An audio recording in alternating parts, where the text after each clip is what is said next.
सुप्रभात। आज हम बीए बीएड द्वितीय वर्ष के रीति काव्य के अंतर्गत द्वितीय इकाई में लगने वाले कवि पद्माकर के विषय में अनवरत अध्ययन कर रहे हैं और आज भी हम उन्हीं के पदों का अध्ययन करेंगे। पद्माकर, जैसा कि आप जानते हैं कि रीतिकाल के अंतिम प्रतिनिधि कवि माने गए हैं और इनके सृजन काल के बाद से ही आधुनिक काल का प्रारंभ माना गया है, इसीलिए इन्हें रीतिकाल की अंतिम धारा का कवि माना गया है, यानी अंतिम प्रवर्तक कवि माना गया है। ये रीतिबद्ध काव्य धारा के कवि हैं। श्रृंगार इनके काव्य का मूल विषय रहा है। साथ ही साथ इनके काव्य में हमें भक्ति और नीति के पदों की छाप भी मिलती है। और जहाँ तक बात आए तो पद्माकर ने राज प्रशस्ति विषयक काव्य भी लिखे हैं। राज प्रशस्ति पर काव्य लिखना रीतिकाल की एक मूल प्रधान प्रवृत्ति थी, क्योंकि रीतिकाल के सभी कवि राजश्रित कवि थे, ये सभी आप जानते ही हैं। आज हम पद्माकर के गंगा लहरी के पदों का अध्ययन कर रहे हैं। गंगा लहरी जो इनका एक भक्ति और वैराग्य पर आधारित एक ग्रंथ है, जो मोक्ष की कामना से लिखा गया था। पद्माकर अपने जीवन काल के अंतिम समय में जब जयपुर निवास करते थे, उस समय ये श्वेत कुष्ठ रोग से पीड़ित हो गए थे और जीवन के अंतिम समय में पद्माकर के मन में वैराग्य का भाव उत्पन्न हो गया था और इसी वैराग्य भावना के कारण उनके मन में एक निर्वेद का भाव यानी शांत भाव पैदा हो गया था और सांसारिकता से वे कट-छट गए थे, उनसे दूर हो गए थे। अब जब ऐसी स्थिति पद्माकर के मन में उपस्थित हो गई थी तो पद्माकर ने मात्र अपने मोक्ष की कामना की ईश्वर से, और उसमें जो उन्होंने ग्रंथ लिखे हैं वो उनका गंगा लहरी, राम रसायन और प्रबोध पचासा आता है। प्रबोध पचासा, गंगा लहरी और राम रसायन। अब प्रबोध लहरी जो ग्रंथ लिखा है वो उनके जीवन काल का सबसे अंतिम ग्रंथ माना गया है। तो इस पाठ्यक्रम के अंतर्गत, रीति काव्य के अंतर्गत हम क्या कर रहे हैं, आपकी कक्षा में हम अनवरत रूप से गंगा लहरी के पदों का अध्ययन कर रहे हैं। गंगा लहरी उनका वो काव्य है जो गंगा की लहरों की पवित्रता और गंगा जल के महत्व पर आधारित है कि गंगा नदी जो हमारे बीच में उपस्थित है, ऐसा नहीं है स्वर्ग लोक से उसकी उत्पत्ति मानी है, लेकिन भूलोक पर उपस्थित है और हम आज भी उसे देख सकते हैं, लेकिन उसे मात्र एक सामान्य नदी न माने और सामान्य नदी का उसे जल न माने। गंगा नदी अपने आप में पवित्र है, देवी स्वरूपा है और उसकी पवित्रता का वर्णन ही गंगा लहरी के अंतर्गत पद्माकर ने किया है। गंगा लहरी के अंतर्गत जो गंगा की लहरों का और गंगा नदी की पवित्रता का वर्णन किया है, वो पद्माकर ने गंगा स्तवन तो किया ही है, यानी गंगा जो नदी पवित्र है उसका स्मरण किया है और साथ ही साथ अपने मोक्ष की कामना की है। इसीलिए गंगा लहरी का निर्माण पद्माकर ने अपने जीवन काल में किया। गंगा लहरी का विषय संक्षिप्त में जानने के बाद आज हम गंगा लहरी के पद संख्या 4 का अध्ययन करेंगे कि जमपुर द्वारे लागे 3 में केवारे कऊ, है न रखवारे ऐसे बन के उजारे हैं, कहे पद्माकर तिहारे प्रण धारे तेऊ, करी अब भारे सूर्य लोक को सुधारे है, सुजन सुखारे करे पुण्य उजियारे अति, पतित कतारे भव सिंधु ते उतारे है, काहू के न तारे तिन्हे गंगा तुम तारे और जेते तुम ताते तेते नभ में न तारे हैं। यानी इस पद की पंक्तियों को पढ़ने से ही स्पष्ट हो जाता है कि गंगा लहरी यानी गंगा पर आधारित ग्रंथ और उसमें क्या किया गया है, गंगा की महानता का वर्णन मिलता है। तो गंगा की जो महानता का वर्णन मिलता है तो उसी पर आधारित ये पद है कि गंगा ने कितनी ही पापियों और पतितों का उद्धार कर दिया है संसार से। गंगा मोक्षदायिनी नदी है, मोक्ष प्रदान करती है, पाप कर्मों का शमन करती है अर्थात नाश करती है। तो ऐसा करने से क्या हुआ, संसार में अब कोई पापी तो बचा ही नहीं, क्योंकि गंगा ने सबको मोक्ष प्रदान कर दिया है। तो ऐसी स्थिति में कहा जाता है कि मृत्यु के बाद आत्मा या तो स्वर्ग या नरक में जाती है। तो उसी की स्थिति को लेकर बता रहे हैं पद्माकर कि जब धरती पर रहने वाले हर एक कलियुगी जीव को मोक्षदायिनी गंगा ने चाहे उसके गुण अवगुण सबको स्वीकार किया और उसे मोक्ष प्रदान कर दिया, चाहे वो मोक्ष प्राप्ति के योग्य हो या ना हो, फिर भी गंगा नदी ने उसे मोक्ष प्रदान कर दिया। तो अब धरती पर कोई पापी तो बचा ही नहीं। अगर पापी बचा ही नहीं है तो यमराज फिर सजा किसे देंगे और यमपुर की यानी यमलोक की स्थिति क्या होगी और यमलोक की क्या दुर्दशा हो गई है। पतित पावनी गंगा के कारण और लोगों को मोक्ष प्रदान करने के कारण उस स्थिति का वर्णन पद्माकर ने पद संख्या 4 के अंतर्गत किया है। तो प्रसंग ये हुआ कि गंगा की लहरों की पवित्रता और महानता का वर्णन है और पतित पावनी गंगा के महात्म्य को यानी महत्व को पद्माकर इसमें प्रदर्शित कर रहे हैं कि अब यमलोक की स्थिति क्या हो गई है गंगा के इस महान कर्म के पश्चात कि जमपुर द्वारे लगे 3 में केवारे को यानी यमलोक जहाँ पर बुरी आत्माएं रहती है और उनका दंडाधिपति कौन है यमराज। उस यमलोक की स्थिति ऐसी हो गई है कि उसमें हल्के फुल्के तिनके के जो हवा आने पर उड़ जाए ऐसे तिनके के अब किवाड़ लगे हुए हैं, क्योंकि ऐसी कोई बुरी आत्मा अब उसमें रही ही नहीं। बुरी आत्मा इसलिए नहीं रही है क्योंकि धरती पर मोक्षदायिनी गंगा प्रकट हो गई है और उसने क्या किया है कि जितने भी पापी हैं उन सब पापियों का तो धरती पर ही उद्धार कर दिया। तो अब मृत्यु के बाद कौन ऐसा पाप कर्म वाला व्यक्ति बचा जो यमलोक में जाएगा। तो जमपुर द्वारे लगे 3 में केवारे को यानी यमलोक की अब दुर्दशा हो चुकी है। धरती पर कोई पापी नहीं बचा और यमलोक की अवस्था बिगड़ चुकी है और वहाँ पर हल्के फुल्के तिनके के किवाड़ लगा दिए गए हैं। यानी एक उजाड़ स्थिति बताई है वहाँ की कि उजाड़ स्थिति कैसी है उसका वर्णन पद्माकर दूसरी पंक्ति में कर रहे हैं कि है न रखवारे ऐसे बन के उजारे हैं। यानी हल्के फुल्के तिनके के किवाड़ तो है, लेकिन अब आगे दुर्दशा और देखिए यमलोक की कि कैसी हो गई है कि है न रखवारे ऐसे बन के उजारे हैं। यानी अच्छा खासा बसा हुआ कोई वन हो और वो वन जब उजाड़ हो जाता है, सूखा हो जाता है, तो वहाँ की स्थिति कैसी होती है, कोई पेड़ पौधा पशु पक्षी कुछ भी दिखाई नहीं देता। वैसी उजाड़ स्थिति का वर्णन यमलोक का कर रहे हैं कि हल्के फुल्के तिनके के तो किवाड़ लग गए हैं और वहाँ पर कोई भी अब दिखाई नहीं पड़ता और ऐसा उजाड़ वो यमराज का यमलोक हो चुका है।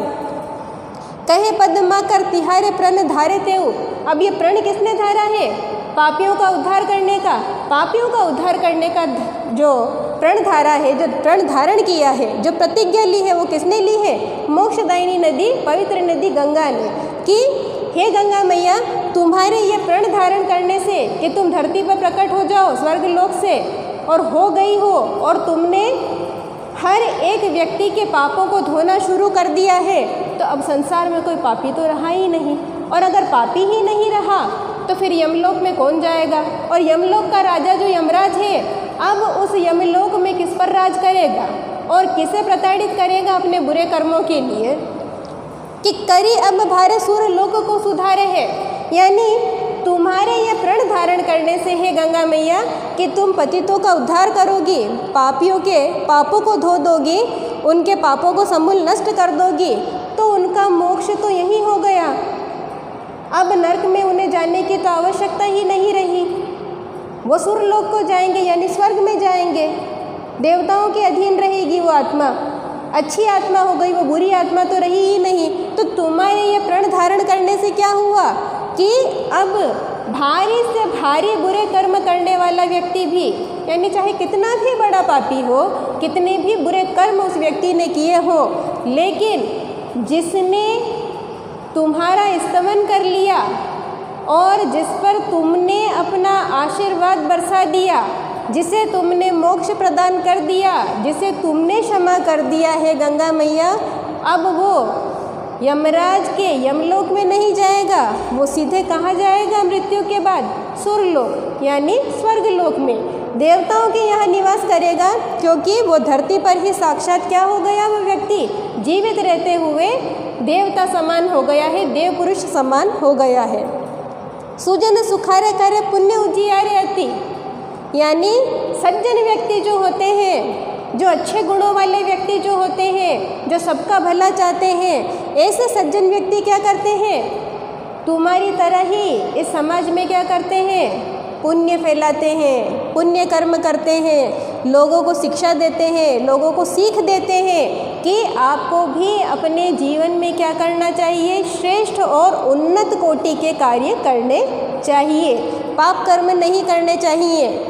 पतित कतारे भव सिंधु ते उतारे हैं। यानी इस संसार में,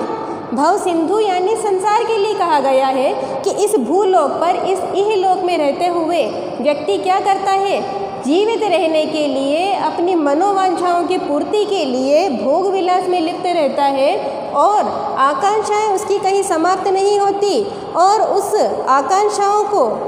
पूरा करने के लिए वो इस प्रकार से अंधा हो जाता है कि वो हर एक बुरा कर्म, हर एक पाप कर्म जानकर भी करता है। तो ऐसी स्थिति में पद्माकर कहते हैं कि पतित कतारे भव सिंधु ते उतारे हैं, यानी तूने पापियों की लंबी से लंबी कतारें, इस संसार में रहने वाले कई मनुष्य जो पाप कर्म करते हैं वे सभी पापी हैं, पद्माकर कहते हैं, और उन पापियों की क्या है, लंबी चौड़ी कतारें यानी लंबी चौड़ी लाइनें लगी हुई हैं, पंक्तियाँ लगी हुई है, और ऐसे में तुमने क्या किया, इस संसार सागर से उसे पार कर दिया। संसार सागर से पार करना अर्थात तुमने उनके पापों का शमन कर दिया और उनको मोक्ष प्रदान कर दिया। अब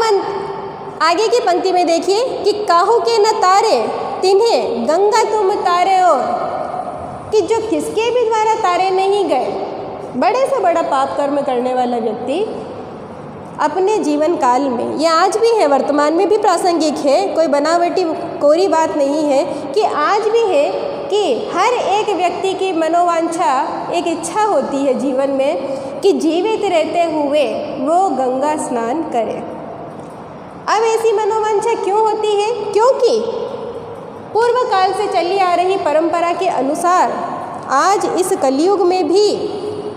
वर्तमान में भी, जिस काल में आप और मैं, हम दोनों हैं, हम सभी हैं, उसमें भी हमारी मानसिकता यही है और हमारा मानना यही है और यही चीज़ प्रामाणिक है आज भी संसार में कि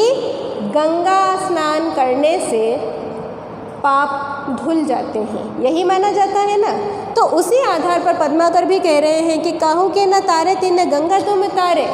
यानी जो किसी भी देवी देवता के द्वारा तारे नहीं गए, किसी भी देवी देवता ने जिन पापियों के पापों का नाश नहीं किया, ऐसे बड़े से बड़े पापियों को भी, हे गंगा मैया तुम इतनी उदार हृदय हो, इतने बड़े मन की हो कि तुमने उन पापियों को भी तार दिया, यानी मोक्ष प्रदान कर दिया, उनके पापों को नष्ट कर दिया एक क्षण में। जेते तुम तारे तेते नभ में न तारे हैं, और इस संसार के इतने पापियों का गंगा मैया तुमने उद्धार कर दिया है। पद्मा का अंतिम पंक्ति में कह रहे हैं कि जितने तो इस संपूर्ण आसमान में, इस संपूर्ण आकाश में तारों की संख्या भी नहीं होगी, उतने पापियों का, उतने पाप कर्म करने वाले व्यक्तियों का, बड़े से बड़े पापी का, हे गंगा मैया तुमने उद्धार कर दिया, उसको मोक्ष प्रदान कर दिया, जिससे कि अब मृत्यु काल में और मृत्यु होने के बाद वो व्यक्ति सीधे कहाँ जाएगा, सुरलोक में यानी स्वर्ग में जाएगा, और यमलोक में उसकी आत्मा नहीं जाएगी और ना ही यमलोक के दंडाधिकारी यानी यमराज से कोई पीड़ा पाएगी। तो यानी इस पद में, अर्थात पद संख्या 4 के अंतर्गत जो अभी हमने अध्ययन किया, उसमें पद्माकर ने ये स्थिति बताई है कि गंगा का काम ही लोगों के पापों को धोना है, उनको मोक्ष प्रदान करना है, और जब व्यक्ति को जीते जी ही, जीवित स्थिति में ही मोक्ष प्राप्त कर देती है मोक्षदायिनी गंगा नदी, तो फिर आप ही बताइए कि ये कैसे संभव है कि व्यक्ति मृत्यु के बाद नरक में जाएगा और वहाँ की यातनाएं भोगेगा, क्योंकि वो पापी तो रहा ही नहीं, वो पुण्यात्मा में परिवर्तित हो चुका है गंगा नदी के आशीर्वाद से। तो इसी स्थिति का वर्णन पद्माकर ने पद संख्या 4 के अंतर्गत किया है।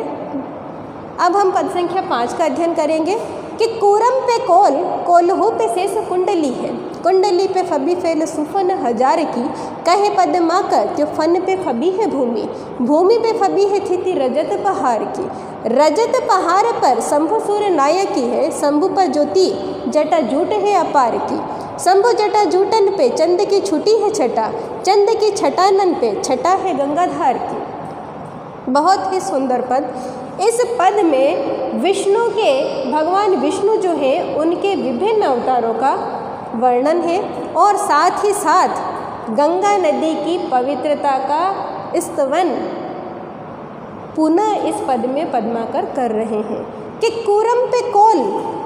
कूर्म अवतार, अर्थात सबसे पहला जो भगवान विष्णु ने अवतार लिया था वो उनका कूर्म अवतार था, जो कि कछुए का अवतार था। कूर्म पे कोल, और उस अवतार के बाद जो द्वितीय अवतार विष्णु ने लिया वो कोल अवतार यानी शूकर का अवतार। सबसे पहले कछुए का अवतार लिया भगवान विष्णु ने, फिर उसके बाद में उन्होंने कोल अर्थात शूकर का अवतार लिया। फिर कहते हैं पद्माकर कि कोलहू पे शेष कुंडली है, कि कछुआ, कछुए के ऊपर शूकर अवतार, शूकर के ऊपर फिर क्या आता है कि कोलहू पे शेष कुंडली है। शेष नाग की स्थिति बताई है कि उस शूकर अवतार के ऊपर किसकी स्थिति है, शेष नाग की कुंडली है। शेष नाग अपना फन फैलाकर बैठा हुआ है, कुंडली पे फबी फैल सुफन हजार की, और जो शेष नाग कुंडली मारकर बैठा है वो उसने अपना फन फैला रखा है, और वहाँ क्या हो रहा है, सुशोभित हो रहा है, सुंदरता दे रहा है, भव्य विराट अच्छा लग रहा है, वो वहाँ पर देखने पर विलक्षण लग रहा है। कहे पद्माकर त्यो फन पे फबी है भूमि, और वो शेष नाग जो फन फैलाए बैठा है, जिसकी शोभा का वर्णन द्वितीय पंक्ति में पद्माकर ने किया, उसी शेषनाग के विषय में पद्माकर तीसरी पंक्ति में कह रहे हैं कि कहे पद्माकर त्यो फन पे फबी है भूमि, यानी उस शेषनाग के फन पर क्या हो रही है, हमारी जो ये धरती है, ये पृथ्वी है, ये पृथ्वी उस पर शोभित है। उस शेषनाग के फन ने इस पृथ्वी को उठा रखा है। यानी सबसे पहला कूर्म अवतार, कूर्म के बाद में उनका कोल अवतार, कोल के बाद में उस पर शेषनाग की स्थिति बताई, और शेषनाग के फन पर कौन अवस्थित है, कौन बैठा हुआ है, उस पर पृथ्वी की स्थिति बताई है कि कहे पद्माकर के फन पे फबी है भूमि, भूमि पे फबी है। और उस भूमि के ऊपर किसकी स्थिति बताते हैं पद्माकर कि भूमि पे फबी है थिति रजत पहाड़ की, थिति अर्थात स्थिति, कि भूमि पे फबी है, शोभा दे रही है, फबी है, कि भूमि पे फबी है थिति रजत पहाड़ की। रजत पहाड़ यानी बर्फ का पहाड़, जिसका रूप कैसा दिखाई देता है, चांदी के समान सफ़ेद। उस रजत पहाड़ के उस हिमालय पर्वत की बात कर रहे हैं कि पृथ्वी पर अब क्या है, वापस क्या स्थित है, किसकी स्थिति बता रहे हैं पद्माकर कि इसी पृथ्वी पर, शेषनाग के फन पर जो पृथ्वी है, और उस पृथ्वी पर क्या है, कौन स्थित है, रजत पहाड़ यानी हिमालय पर्वत। रजत पहाड़ पर शंभु सूर्य नायक है, और उसी रजत पहाड़ की श्रृंखला में एक कैलाश पर्वत है जो भगवान शिव का निवास स्थल माना जाता है। उस निवास स्थल कैलाश पर्वत की बात कर रहे हैं अब इस पंक्ति में कि रजत पहाड़ पर शंभु सूर्य नायक है। उस बर्फ के पहाड़ पर जो कैलाश पर्वत के नाम से विख्यात है, भगवान शिव का निवास स्थल माना गया है, उस पर कौन है, शंभु सूर्य नायक। सूर्य नायक अर्थात देवताओं के नायक भगवान शिव किस पर विराजमान है, उस रजतवर्णी पहाड़ के ऊपर। शंभु पर ज्योति जटा जूट है अपार की, कि भगवान शिव के केशों का वर्णन हो रहा है कि शंभु पर ज्योति जटा जूट है अपार की, यानी भगवान शिव की जो जटाएं हैं उसकी ज्योति भी अनुपम है, दिव्य है, जो दूर से दिखाई देती है, और ऐसी ज्योति है कि जिसका कोई पार नहीं है, अपार है। इतनी अधिक ज्योतिमान उनकी जटाएं दिखाई दे रही है। शंभु जटा जूटन पे चंद की छुटी है छटा। अब वो जटा की सुंदरता का वर्णन कर रहे हैं, उनके केशों की सुंदरता का वर्णन कर रहे हैं पद्माकर कि ज्योति किस लिए है उनकी जटाओं पर, भगवान शिव की जटा पर, कि शंभु जटा जूटन पे चंद की छुटी है छटा, कि चंद्रमा को उन्होंने अपनी जटाओं पर विराजमान कर रखा है। किसने, भगवान शिव ने। तो भगवान शिव के जटा पर जो चंद्रमा विराजमान है, उस चंद्रमा की उपस्थिति के कारण भगवान शिव की जटा की जो चमक है, जो आभा दिखाई देती है, वो आभा क्या है, अपार है। उसका सौंदर्य अपार है, कोई पार ही नहीं, कोई सीमा ही नहीं है उस सौंदर्य की, कि चंद की छटानन पर छटा है गंगाधार की। गंगा लहरी है, गंगा स्तवन है, गंगा की महानता को कहीं भी पद्माकर इसमें त्याज्य नहीं करेंगे, अर्थात त्यागेंगे नहीं। अंतिम पंक्ति में आप पुनः देख लीजिए कि चंद्र के छटानन पर छटा है गंगाधार की, यानी गंगा की धारा की उज्ज्वलता, शुभ्रता यानी सफ़ेद जो उसका रंग है, उस वर्ण की सौंदर्य का अनुपम चित्र यहाँ फिर से आपको देखने को मिलेगा कि चंद्र के छटानन पर यानी चंद्रमा का रंग कैसा होता है, श्वेत वर्णी, चमक उसकी होती है अपने आप में, वो सुंदरता का एक प्रतिमान है चंद्रमा अपने आप में, लेकिन उसकी चमक भी किसके समक्ष फीकी है, गंगा की धारा की उज्ज्वलता के समक्ष। कि चंद्र की छटानन, जो चंद्रमा की छटा है, जो शोभा है, जो सुंदरता है, वो शोभा किस लिए है, क्यों, क्योंकि उससे यानी कि चंद्रमा से शंभु की जटा में यानी भगवान शिव की जटा, उस पर शोभित चंद्रमा और उसके ऊपर से जो गंगा की धार प्रकट हो रही है, जो शुभ्र वर्णी, जो श्वेत वर्णी सफ़ेद रंग की उज्जवल पवित्र गंगा की जो धार शंभु की जटा से निकल रही है, उसका जो वर्ण है श्वेत वर्ण, उसके कारण चंद्रमा की शोभा भी दिख रही है और भगवान शिव की जटा की शोभा भी दिख रही है। यानी चंद्रमा से और भगवान शिव से भी महान इसमें किसे बताया गया है, गंगा नदी और गंगा नदी की लहरों को। तो आज के अध्याय में हमने पद संख्या 4 और पद संख्या 5 का अध्ययन किया। गंगा लहरी के पद हैं, गंगा स्तवन ही हम इसके अंतर्गत पढ़ेंगे कि गंगा किस प्रकार से पवित्र है, गंगा क्यों पवित्र है, पवित्रता के पीछे क्या कारण है और किस प्रकार से पतितों का उद्धार करती है। इन्हीं विषयों को लेकर गंगा लहरी का अध्ययन हम निरंतर करते रहेंगे। आज के लिए इतना ही, धन्यवाद।